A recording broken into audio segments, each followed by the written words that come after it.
જો મોંદરની સાઈડ આવી ગયો આ બધી જગ્યાએ.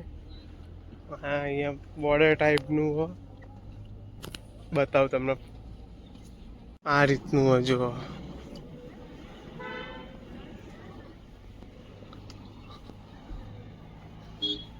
નીચે ચાલી રહ્યું જો બોર્ડરમાં કેવું હોય એવું સેમ.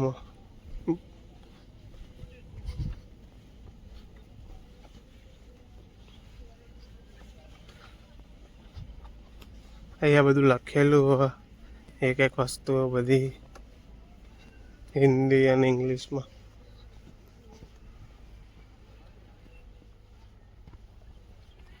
આર્મી કેમ્પ ટાઈપનું જો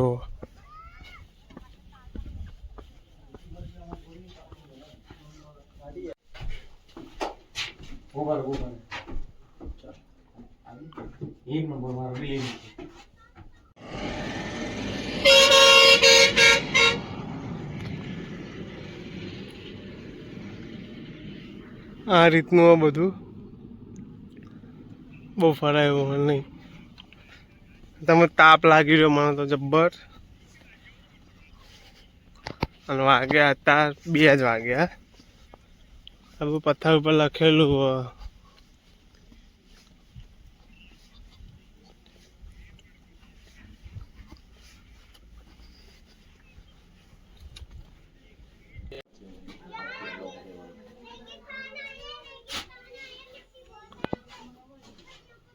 અંદર માટી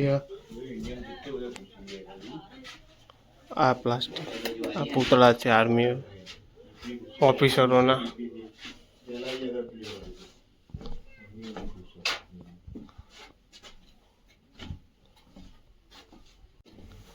આ સાઈડનું પાકિસ્તાન છે.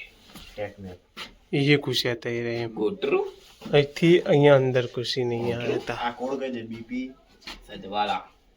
બીપી 638 મને નહીં ખબર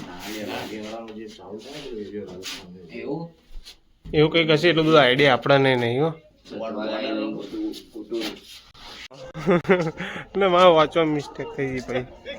જો આ બધું લોંગે વાળાને બધી ડિટેલ્સ બધું લખ્યું.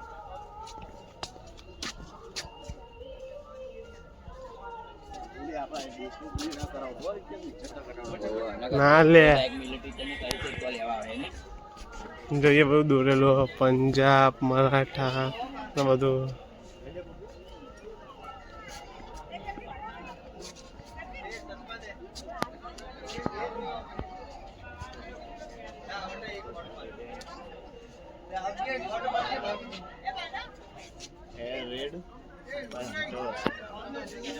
રેડ બાય હન્ટર ને બહુ લખ્યું. બલૂન કેવું લબડાઈ દીધું જો પપ્પુ.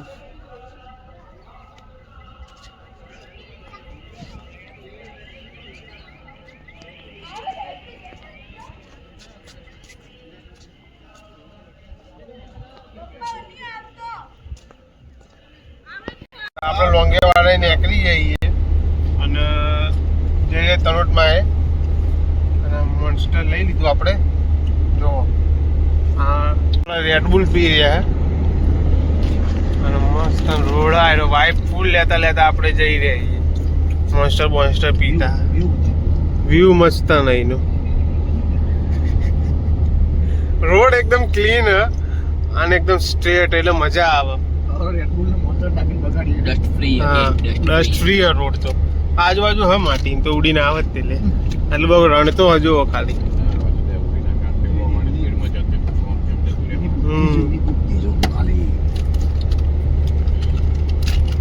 લેઝની વેફરો ને બધું ખાઈએ. હવે તનોટ માં પહોંચીને તમને બતાવું. જો ખાલી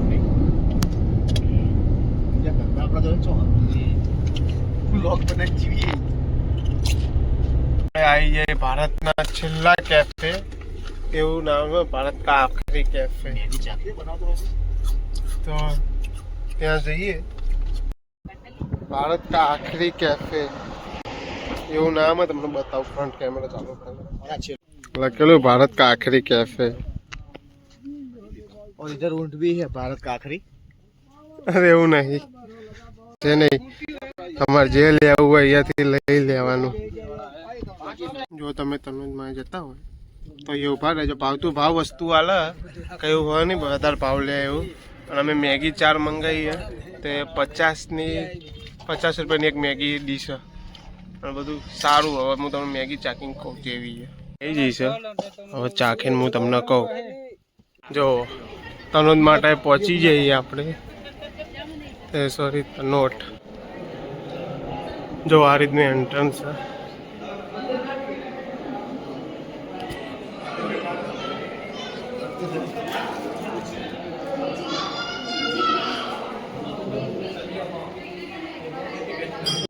તનોજ માતાનું મંદિર એવા દર્શન કરીએ. ભીડ હોય આટલી એકદમ.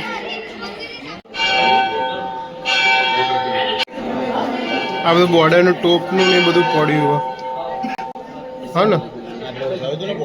હા એવું તો 1971 ભારત યુદ્ધ કેવું છે એટલે તસવીર ને બધું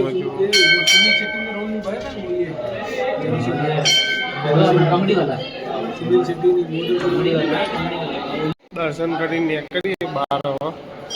હવે હું તમને મળું થોડીક વારમાં.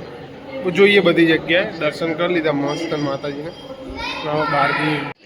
આ પેટ્રોલ પંપ જો સ્પેશિયલ આર્મી માટે જ છે. અહીંયા બધું આર્મી એરિયા. બીજું કંઈક નામ તો ધીરે ધીરે બધું એક્સપોર્ટ કરે એટલે ખાવા પડી જાય તો ભાઈ માટે દર્શન કરીને નીકળી ગયા. હવે ક્યાં જવાનું અક્ષર? હા કુલધારા જવાનું નીકળી જઈએ. હવે બતાવું તમને રસ્તો. માંથી આપણે નીકળી ગયા છીએ અને કુલધારા કેન્સલ કર્યું કેમ કે કુલધારા 5:30-6 વાગતા બંધ થઈ જાય અને ઠોકેલી અત્યારે 4 વાગે. અને અહીંથી કુલધારા પપ્પા અહીંથી કુલધારા કેટલો કિલોમીટર હતું આપણે બતાવ્યું લખ્યું. હા અહીંથી કુલધારા કેટલા કિલોમીટર હતું? કુલધારા ને કુલધારા હા જી જે આડત પપ્પી બાવળા ચલા અહીંથી કુલધારા કેટલા કિલોમીટર હતું? 120 કિલોમીટર. જેમ કે 120 કિલોમીટર 4 વાગે તોય તે અમે પહોંચ્યા ને 120 કિલોમીટર કાપે તોય તે 6-7 વાગી જાય. છેલ્લે 7 તો વાગી જ જાય એટલે 7 વાગી જાય પપ્પી. વચ્ચે ઉભો નહીં રહેવાનું આપણે. એ તારું આને વ્લોગ ઉપડતા નહીં ને કે આના જેવા લોકો ગારો આવે એટલે આપણે અહીંથી ડાયરેક્ટ આવ જઈશું. ખાટલું છે એમ ને? હા તો આવી જઈએ છે ને ના જવાનું આપણે બીજી ડેસ્ટિનેશન ખાટું છે એમ નહીં કરીએ. પગાર જો ને અંદર આવ્યો નહીં એની માન બધું પડી જાય. નહીં આવ્યો આજ નહીં આવે. અભી બોલે પૈ વાત હું વાકી દઉં આ કાચ હાલો મળીએ આપણે તમને બી જગ્યાએ. ના ફોટા પડાયું પછી તમને મળું. અહીંથી ડાયરેક્ટ ખાટું છે એમ જવાનું. આમ જુઓ ને તમે સામે વ્યૂ જુઓ ને તો મસ્ત વ્યૂ. હું પાછળનો કેમેરો ચાલુ કરીને હું તમને બતાવું. મસ્ત વ્યૂ. કેમેરા એટલું બધું કેપ્ચર કરશે કે નહીં કરે ખબર નહીં પણ એકદમ મસ્ત વ્યૂ. અરે અકલ મૂત્ર બધું કહી દે જો છેલ્લું મસ્ત વ્યૂ. પેટ્રોલ પુરાઈ લીધું છે. નવા નીકળીએ છતાં પેટ્રોલ કહું એટલે ડીઝલ એટલે પેટ્રોલ પંપે તો ડીઝલ કહું કે ડીઝલ ગાડી બસ ડીઝલ પુરાઈ લીધું.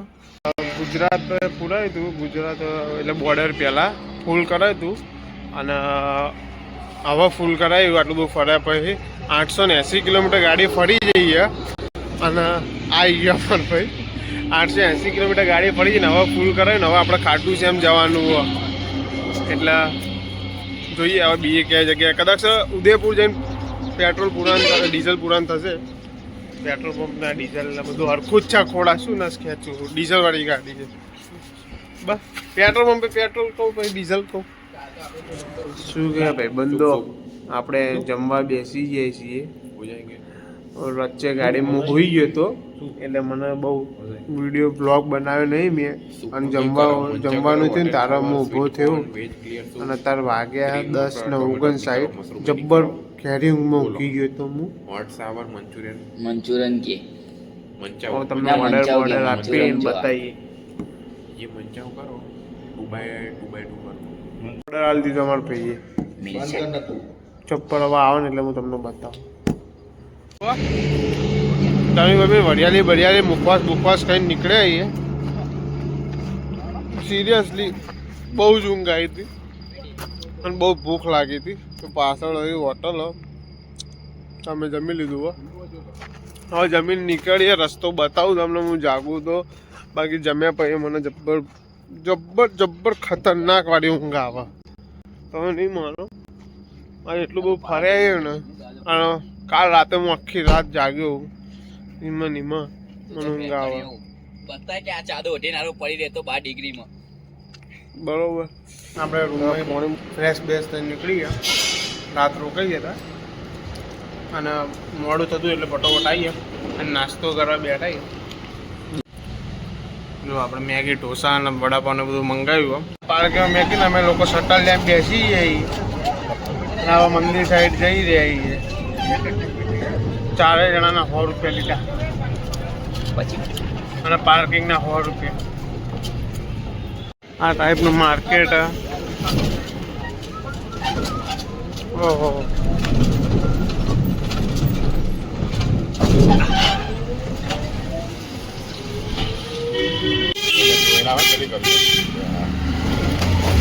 જબ્બર ગલીવાળા રસ્તા અમે ત્યાં કરીએ. જો આ જો ખાટું છે એમની એન્ટ્રી.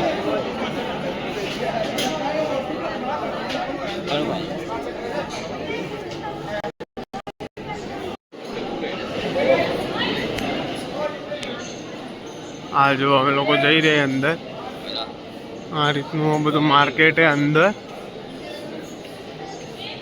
જો હજુ બહુ ચાલવાનું હજુ તો ખાસું. ભીડ નહીં પણ આ સાઈડ લાઈનમાં ભીડ જુઓ.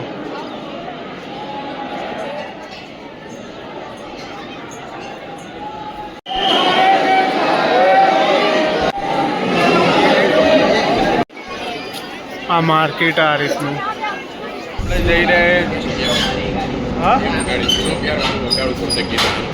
અત્યારે નહીં કાંઈ ગીતો વગાડતા. ખાટું છે એમથી ત્યાં ગયા ને અત્યારે અમે એક્સપ્રેસ હાઈવે પર અને જઈ રહી આપણે ચિત્તોડગઢ. અને છેલ્લું કિલોમીટર બાકી 170 કિલોમીટર જેવું બાકી. અને વચ્ચે અમે હોટલ ઉપર ચા પીવાનું એવું બધું ઊભા રહીએ. અને હવે રાતના 8 વાગતા અમે પહોંચી જઈશું. અને આજની રાત ત્યાં આગળ જ રહીશું ચિત્તોડગઢમાં. પછી કાલે આપણે નીકળવાનું છે ઉદયપુર અને સાવરિયા શેઠે. અને પછી આપણે જઈશું પરમ દિવસ ઘરે. તો આ બ્લોગ બધા એડિટ થઈને ઘરે જાય પછી મેર પડે. તમે કે અત્યારે વ્યૂ એન્જોય કરું, ભાઈબંધો જોડે એન્જોય કરીશું એટલે બ્લોગ અત્યારે અપલોડ નહીં થાય. પણ જેવા ઘરે જઈશ ને એવા બધા બ્લોગ અપલોડ કરીને મૂકી દઈશ. બસ ફરી જાય. તમે પણ ફરો અને લાઈક ચેનલને સબસ્ક્રાઈબ બધું કરો. લાઈક કરો વિડીયોને, ચેનલને સબસ્ક્રાઈબ કરો અને બેલ આઇકન ઓન કરજો. આગળ બ્લોગમાં કન્ટિન્યુ રહો. ટોટલ 4 દિવસ જેવું થશે આપણી ટ્રીપના. 5મા દિવસે આપણે રિટર્ન થશે ઘરે જતા રહીશું.